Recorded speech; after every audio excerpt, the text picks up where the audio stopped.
I took a red-eye flight to surprise my dad for his 70th birthday. I spent days making a scrapbook and his favorite meal.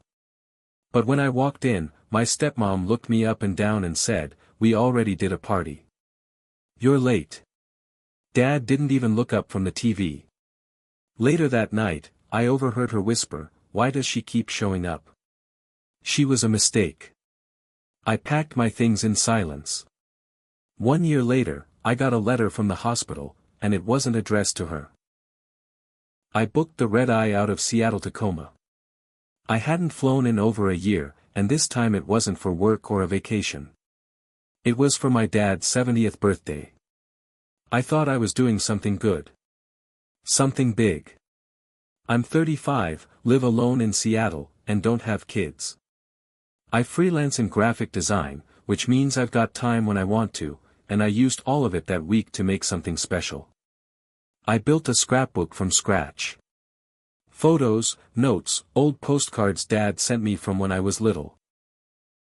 I even found a shot of him and Mom at the state fair in '87, eating cotton candy, smiling. I hadn't seen him smile like that in years. My dad and I hadn't always been close, especially after he married Nancy. But we'd had a few warm text exchanges this year. I told myself he was just bad with words, not cold. I spent $200 on ingredients and froze everything I needed in a cooler bag to bring. Chicken and dumplings, Mom's recipe. Buttermilk biscuits. Even a slice of pecan pie I ordered from a diner in Lexington she used to love. I didn't tell anyone I was coming. I wanted it to be a real surprise. When I pulled up in the lift around 9:15 p.m., their street was dead quiet. Westchester, Ohio. Same house I grew up in before it felt like someone else's. I let myself in. I still had a key. The second I stepped in, I smelled leftover takeout. Nothing festive. The TV light flickered from the living room. My arms were full. I could barely see over the scrapbook, the cooler bag slung over my shoulder. Then I heard her voice, "Nancy." She shuffled into the hallway in that silky robe. Her hair was up in curlers. She stared at me like I'd tracked in dog shit. "We already did a party," she said. "You're late." My stomach dropped. I thought his birthday was today. It is. But the party was last weekend. She turned and walked back toward the kitchen. I stood in the hallway like an idiot. I walked into the living room. Dad was there, sunken into his recliner. Ballgame on, same Reds hat he's had for 20 years on his head. "Dad," I said. He barely turned. "Hey, kiddo. Game's on." That was it. No smile. No, "What are you doing here?"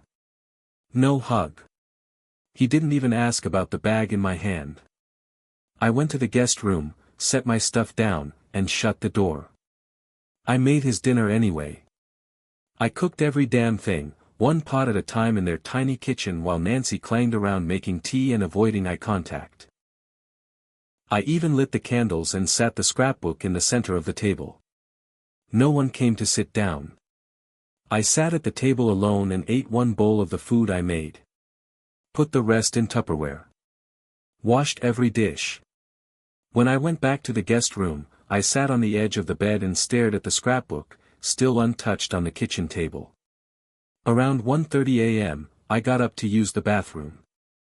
That's when I heard her voice. Their door was open a crack. I wasn't even trying to eavesdrop. Her voice just came out hard, sharp. "Why does she keep showing up? She was a mistake. You don't owe her anything." She said it like I was some neighbor kid who showed up begging for candy. And then, silence. He didn't say a word back. Not a defense, not even a "don't say that." I stood there, shaking. I packed everything. Took the Tupperware. Left the scrapbook. I didn't leave a note. I booked a lift for 4:40 a.m. and left before the sun came up. He didn't call. She didn't either.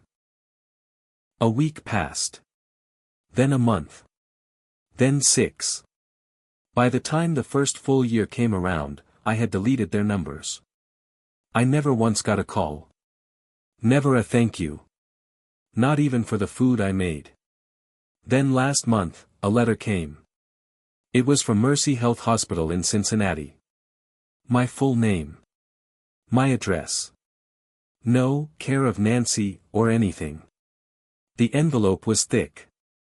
Inside was a letter from a doctor in the oncology department.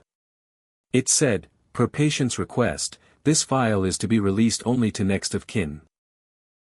Your father, George F. Matheson, listed you as primary contact and sole health proxy.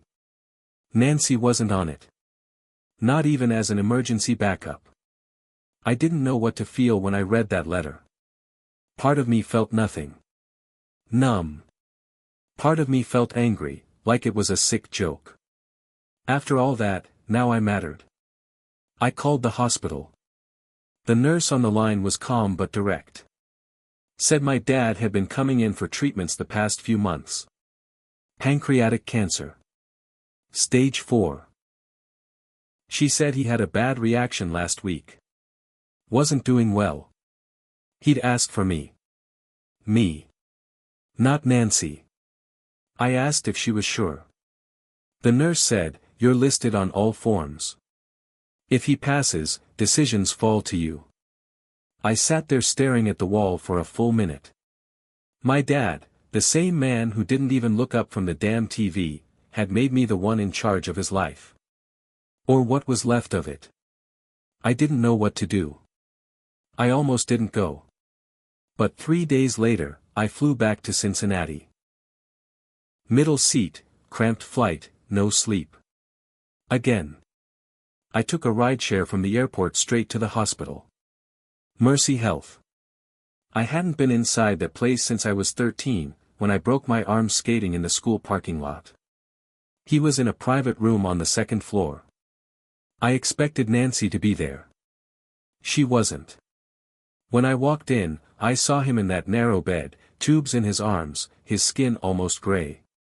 He looked 20 years older than when I'd last seen him. He turned his head slowly.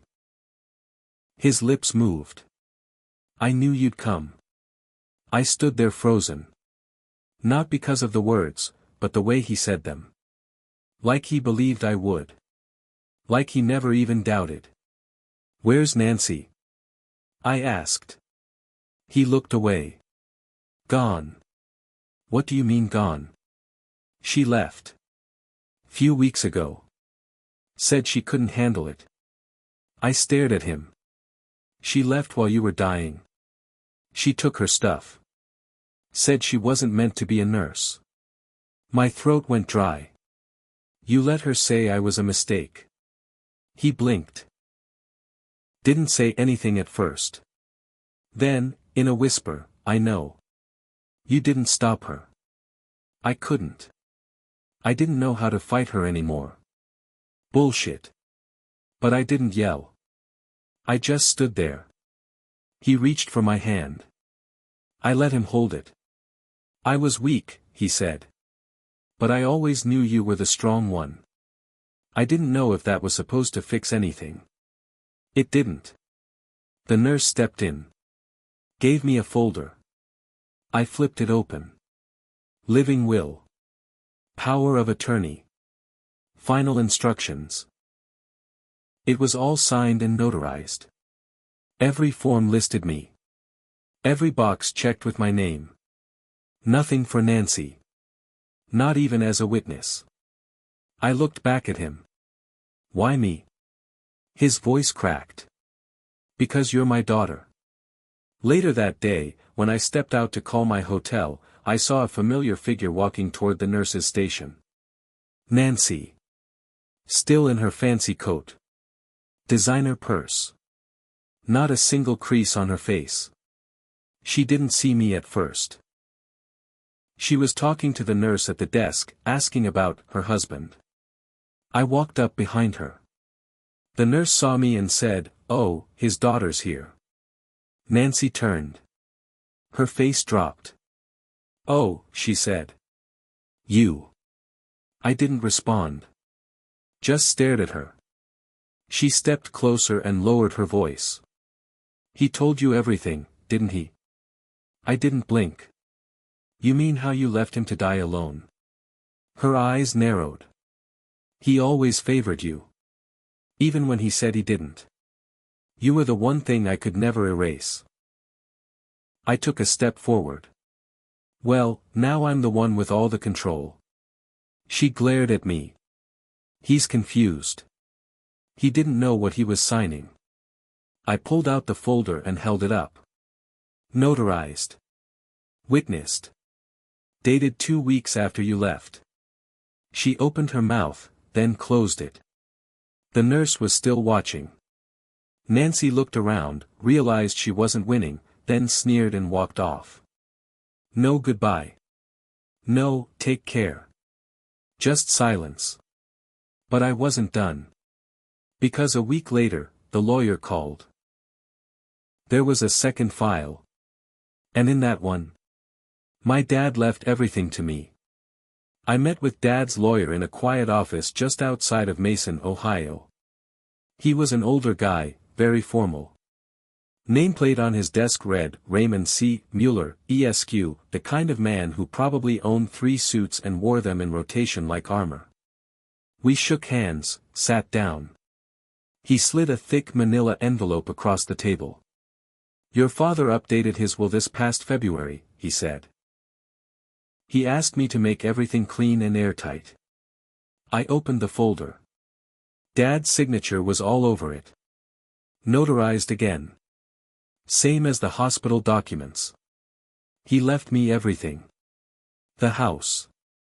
The savings account. The pension. Even a small insurance payout I didn't know he had. Nancy's name wasn't mentioned anywhere. Not once. Raymond looked at me. Your father told me very clearly, if something happened to him, he wanted you to have control. He said she didn't deserve a thing. I was quiet for a long time. I didn't know if I wanted it. I didn't even know if I should want it. But deep down, something else burned hotter. Nancy had made me feel like a stranger in my own family. She'd erased me in that house, day by day. Thrown away my mom's old photos. Called me a mistake. She took my father from me while he still had time left to give. And now she had nothing. That should have been enough. But it wasn't. 2 days later, I went back to the house. I still had a key. The locks hadn't been changed. When I stepped inside, it smelled like lavender spray and old perfume. Her smell. Everything was still exactly how she'd left it. Drawers full of her things. Closets jammed with expensive clothes. Jewelry case still sitting out on the dresser in the master bedroom. I took photos of everything. Made an inventory. I had legal rights to it all. Then I boxed it up, every item. Labeled it, unclaimed property. I found a storage facility 20 minutes away, paid for a 3-month rental, and dumped everything inside. Then I sent her a letter. Certified mail. Nancy, your personal belongings are being held at Western Hills Storage, Unit 114B. You have until August 1st to claim them. After that, they'll be auctioned off per policy. This is not open for negotiation. The mistake. I don't know what she did when she got it. But she never showed up. She probably thought I'd toss everything into a dumpster and scream into the wind. But no. I did it the clean way. Legal. Precise. Like a scalpel. Then I started digging. And what I found next made it clear, Nancy wasn't just cruel. She was a liar, and a thief. The first clue came from an old manila folder stuffed in the back of my dad's desk drawer. It was filled with statements from a joint account I didn't know he had, opened 5 years ago with Nancy as the co-owner. Over $38,000 was missing. Withdrawn in chunks. Travel agencies. Jewelry stores. Spas. One payment to a cosmetic surgery center in Kentucky for nearly $9,000. All over the last 4 years. I brought it to Raymond, the lawyer. He raised his eyebrows as he flipped through the pages. She drained him, I said. He nodded slowly. And based on this, she did it while he was still working through treatments. We filed paperwork that week to begin a civil suit, embezzlement of shared marital assets, elder financial abuse. Since she wasn't on the new will, she had no legal protection. Not a dime was hers anymore. A month later, she was served at a gym in downtown Cincinnati. She tried to play dumb. Claimed Dad wanted her to use the money. But the numbers didn't lie. The court froze her assets. She had to pay a lawyer to respond. I heard through the grapevine she sold her car to cover the retainer. When the hearing date came, I showed up in a plain black suit. Calm. She walked in late, wearing knockoff sunglasses and no ring. When the judge asked if she had any receipts showing permission for the withdrawals, she stammered. It was verbal, she said. We were married. He raised an eyebrow. You weren't on the will. You weren't his power of attorney. You left him while he was in stage 4 cancer. And now you're claiming verbal permission. He turned to her lawyer. Unless you have something else, this is heading to trial. They settled out of court. Quietly. She returned what she could. Most of it was gone. But she was forced to take out a personal loan to repay nearly $22,000 of it. And that wasn't the best part. 3 weeks later, I listed the house. She called me. Blocked number. I let it go to voicemail. The message, you got what you wanted. I hope you're proud of yourself. He died alone. I listened to it once. Then deleted it. Because here's what she didn't know. My dad didn't die alone. I was there the night it happened. He was half asleep when I walked into the room. He looked at me and smiled. His lips dry, his eyes already sinking. But his voice, somehow, still steady. You didn't leave, he whispered. I shook my head. Sat beside him. Held his hand until the machines went quiet. I scattered his ashes in the river by the old park where he used to take me and Mom when I was little. I said nothing out loud. Didn't need to. I kept the scrapbook. It's on my bookshelf now, next to the photo of Mom in her garden.